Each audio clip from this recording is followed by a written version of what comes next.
La vittoria del centrodestra è stata trainata anche in Veneto da Fratelli d'Italia. Questo apre un fronte interno alla Lega, il partito di Matteo Salvini, che in regione si vede doppiato nei voti dal partito guidato da Giorgia Meloni. Sapevamo che stavamo scendendo a questi livelli fin da prima delle amministrative e si è proseguito nella strada sbagliata. Quando un partito è controllato da 4 commissari nominati, blindati, che si fanno le liste, si mettono nei collegi che vogliono loro, sapendo di essere sicuri di essere eletti. Come vuole che vada a finire? Poi crei apatia, crei disaffezione, la gente o vota per chi è più credibile o non vota, non va a votare.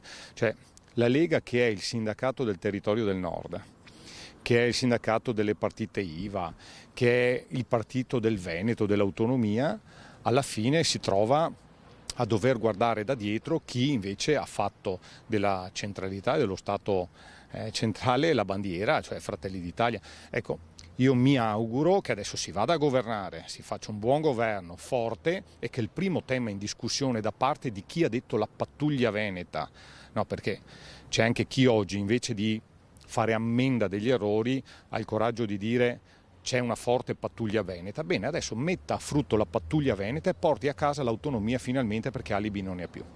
La Lega, per il consigliere regionale Fabrizio Boron, ha un'unica via per ripartire. Congressi, congressi, congressi. Non abbiamo più fatto un congresso, una riunione. Pensi che a Padova addirittura c'era la sede della Lega padovana, è stata chiusa.